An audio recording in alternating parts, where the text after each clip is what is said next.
تمام دیکھنے اور سننے والوں کو میرے طرف سے السلام علیکم ورحمۃ اللہ وبرکاتہ۔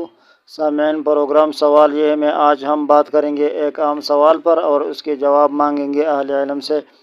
آج کا سوال یہ ہے کہ ہمارے ملک میں اکثر مذہبی پارٹیاں خصوصاً اور ساری پارٹیاں عموماً الیکشن کے وقت لوگوں کو یہ آیت کریمہ پڑھ کر سناتا ہے کہ اعوذ باللہ من الشیطان الرجیم ان اللہ یأمرکم ان تؤدوا الامانات الی اہلہا، سورۃ النساء آیت نمبر 58۔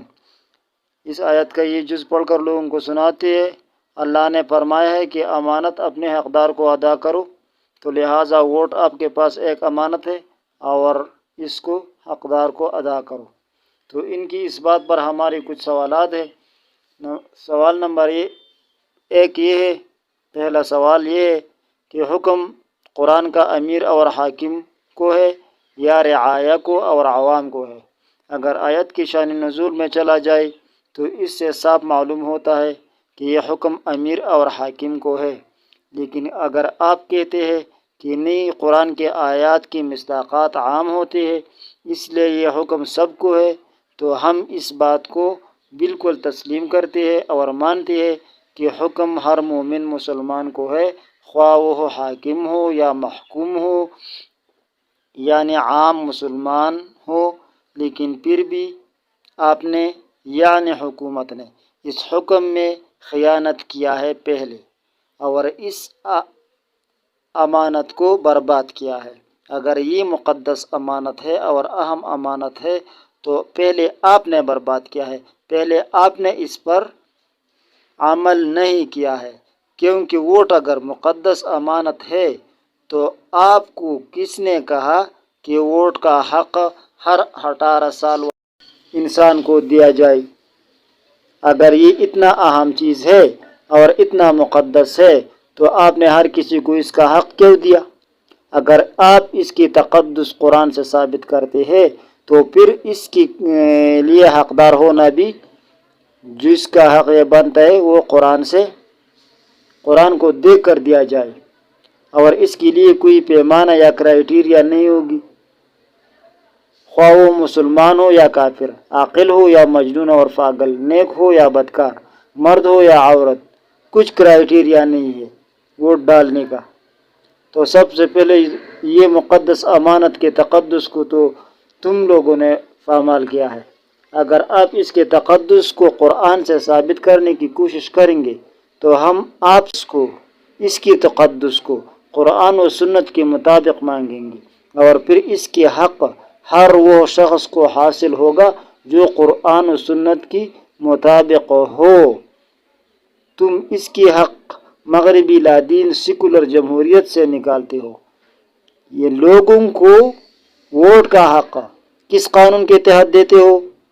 سیکولر قانون کے تحت، اور پھر اس کی تقدس کو اور اس کی اہمیت کو قرآن سے ثابت کرنے کی کوشش کرتے ہو، تو یہ نہیں ہو سکتا۔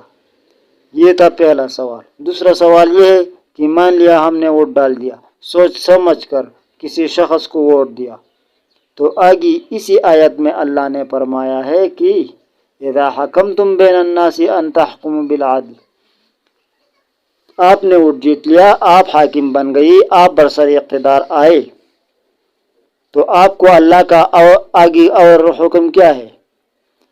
حکم یہ ہے اللہ کا کہ آپ لوگوں کے بیچ میں عدل اور انصاف کے ساتھ فیصلے کرو۔ تو عدل اور انصاف کیا ہے؟ تفسیروں سے معلوم ہوتا ہے کہ عدل اور انصاف قرآن و سنت ہے۔ جو آپ کو عدل لگے، آپ کو انصاف لگے، وہ عدل نہیں ہوتا۔ قرآن نے جو کہا ہے وہ قرآن کے مطابق عدل کرنا ہے، اور وہ ہے قرآن و سنت، اور اس سے آگے آیت میں بھی اس کا ذکر ہے۔ تو تم جب کامیاب ہو جاؤ گے تو تم تو مغرب سے امپورٹ کیا گیا جمہوریت کی وفاداری کا حلف اٹھاتے ہو، موجودہ پرسودہ نظام کی وفاداری کا حلف اٹھاتے ہو۔ تم ہمارے درمیان قرآن و سنت سے فیصلے نہیں کر سکتے اور نہ کرنا چاہتے ہو۔ آپ نے تو ہم کو قرآن کا آیات سنایا، قرآن سے ثابت کیا، کہ یہ اہمیت والا چیز ہے، ہم نے آپ کا بات مان کر اس کی اہمیت کو مان لیا، ڈال دیا، لیکن آگے آپ کیا کریں گے؟ آگے اس آیت کی دوسری حصے پر آپ عمل کریں گے؟ یا کر سکتے ہو یا کرنا چاہتے ہو؟ نہیں کرنا چاہتے، تو تم جب اپنا فرض نہیں نبھا سکتے تو ہم ووٹ کیوں کر مقدس امانت سمجھ کر آپ کو دے یا کسی اور کو دے کہ وہ آگے جا کر انگریز کے روحانی بچوں کے بنائے گئے کالے قوانین کی وفاداری کا حلف اٹھائے؟ اس حالت میں ووٹ کیسے مقدس امانت بن گیا؟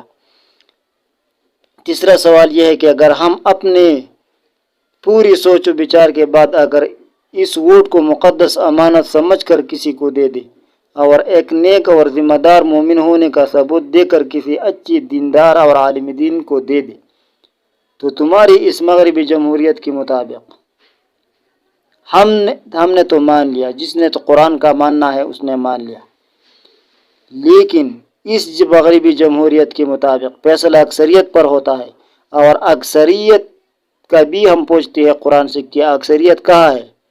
تو قرآن نے کہا ہے کہ اکثریت کیا ہے؟ لا یعلمون، لا یعقلون، لا یؤمنون، اکثرهم فاسقون، اکثرهم ظالمون۔ اسی طرح مختلف قسم کے آیات ہیں، تقریباً 77 آیات کم و بیش اتنے ہیں کہ اس سے معلوم ہوتا ہے کہ لوگوں کی اکثریت وہ نیک اور صحیح ایماندار نہیں ہو سکتے، ہر قوم میں، ہر علاقے میں، ہر دور میں۔ یہ ثابت ہے تاریخ سے بھی اور قرآن سے بھی۔ تو پھر فیصلہ اکثریت پر ہو جائے گا، تو اکثریت پر جب فیصلہ ہو جائے گا تو ظاہر ہے کہ وہ لوگ جیتیں گے جو اکثریت میں ہے، اور اکثریت میں قرآن نے کہا ہے کہ ایسے لوگ ہوں گے۔ تو آپ نے پہلے اس اکثریت والے فیصلے کو مان کر بھی قرآن سے خیانت کیا ہے۔ چوتھا سوال ہمارا یہ ہے کہ اگر ہم تمہاری بات مان کر ووٹ کو اس آیت کی تمہارے والے تفسیر مان کر بھی ڈالیں اور وہ شخص کامیاب بھی ہو جائے، تو وہ شخص جب کامیاب ہو جائے تو وہ آگے جا کر کیا کرے گا؟ کس کے لیے ووٹ مانگ رہا ہے اور کہاں جا رہا ہے؟ جا رہا ہے پارلیمنٹ، اور پارلیمنٹ میں کیا کرے گا؟ قوانین بنائے گا۔ تو قوانین بنانا اللہ کا حق ہے یا انسان کا حق ہے؟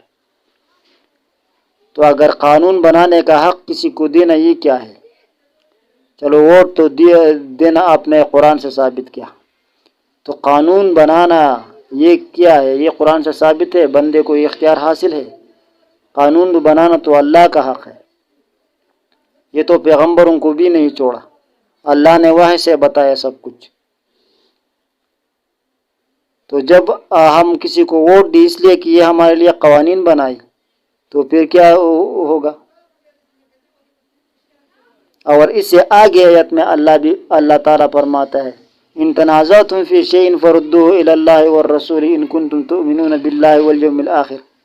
جب یہ لوگ جائے آگے تو یہ اختلافات جو ملک میں ہے، جو حزب اختلاف اور حزب اقتدار کے ہوتے ہیں، اور جو عوام اور حکومت کے بیچ ہوتے ہیں، جو عوام کے مسائل ہوتے ہیں، کیا یہ لوگ قرآن اور سنت پر حل کرتے ہیں؟